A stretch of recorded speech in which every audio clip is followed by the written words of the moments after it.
एक गांव में एक वृद्ध स्त्री रहा करती थी। उसका कोई नहीं था। वह गोबर से उपले बनाकर बेचती थी और उसी से अपना गुजारा चलाती थी। पर उस स्त्री की एक विशेषता थी कि वह कृष्ण भक्त थी। उठते बैठते कृष्ण नाम जप किया करती थी। यहाँ तक उपले बनाते समय भी उस गांव के कुछ दुष्ट लोग उसकी भक्ति का उपहास करते और एक दिन तो उन दुष्टों ने एक रात उस वृद्ध स्त्री के सारे उपले चुरा लिए और आपस में कहने लगे कि अब देखते हैं कृष्ण इनकी सहायता कैसे करते हैं। सुबह जब वह उठी तो देखती है कि सारे उपले किसी ने चुरा लिए। वह मन ही मन हंसने लगी और अपने कान्हा को कहने लगी, पहले माखन चुराता था और मटकी फोड़ गोपियों को सताता था, अब इस बुढ़िया के उपले छुपा मुझे सताता है। ठीक है, जैसे तेरी इच्छा। यह कह उसने अगले दिन के लिए उपले बनाना आरंभ कर दिया। दोपहर हो चली तो भूख लग गई, पर घर में कुछ खाने को नहीं था। 2 गुड़ की डली थी, अतः एक अपने मुंह में डाल पानी के कुछ घूंट लेकर लेटने चली गई। भगवान तो भक्त वत्सल होते हैं, अतः अपने भक्त को कष्ट होता देख वो विचलित हो जाते हैं। उनसे उस वृद्ध साधिका के कष्ट सहन नहीं हो पाए। सोचा उसकी सहायता करने से पहले उसकी परीक्षा ले लेता हूँ। अतः वे एक साधु का वेश धारण कर उसके घर पहुँच कुछ खाने को मांगने लगे। वृद्ध स्त्री को अपने घर आए एक साधु को देख आनंद तो हुआ, पर घर में कुछ खाने को न था। यह सोच दुख भी हुआ।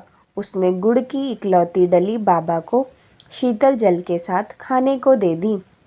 बाबा उस स्त्री के त्याग को देख प्रसन्न हो गए और जब वृद्ध स्त्री ने बाबा को अपना सारा वृतांत सुनाया तो बाबा उन्हें सहायता का आश्वासन देकर चले गए और गांव के सरपंच के यहाँ पहुँचे। सरपंच से कहा, सुना है इस गांव के बाहर जो वृद्ध स्त्री रहती है उसके उपले किसी ने चुरा लिए हैं।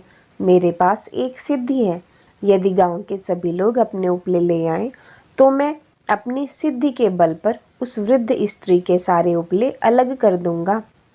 सरपंच एक भला व्यक्ति था, उसे भी वृद्ध स्त्री के उपले चोरी होने का बहुत दुख था। अतः उन्होंने साधु बाबा रूपी कृष्ण की बात तुरंत मान ली और गांव में ढिंढोरा पिटवा दिया कि सब अपने घर के उपले तुरंत गांव की चौपाल पर लाकर रखें। जिन दुष्ट लोगों ने चोरी की थी उन्होंने भी वृद्ध स्त्री के उपले अपने उपलों में मिलाकर एक ढेर में एकत्रित कर दिए। उन्हें लगा कि सब उपले तो एक जैसे होते हैं, अतः साधु बाबा कैसे पहचान पाएंगे। दुर्जनों को ईश्वर की लीला और शक्ति दोनों पर ही विश्वास नहीं होता। साधु वेशधारी कृष्ण ने सब उपलों को कान लगाकर वृद्ध स्त्री के उपले अलग कर दिए। वृद्ध स्त्री अपने उपलों को तुरंत पहचान गई और उसकी प्रसन्नता का ठिकाना ही नहीं था। वह अपने उपले उठा साधु बाबा को नमस्कार कर चली गई। जिन दुष्टों ने वृद्ध स्त्री के उपले चुराए थे उन्हें यह समझ में नहीं आया कि बाबा ने कान लगाकर उन उपलों को कैसे पहचाना। अतः जब बाबा गांव से कुछ दूर निकल गए तो वे दुष्ट बाबा से इसका कारण जानने पहुँचे। बाबा ने सरलता से कहा, वृद्ध स्त्री सतत ईश्वर का नाम जप करती थी और उसके नाम में इतनी आर्तता थी कि वह उपलों में भी चला गया।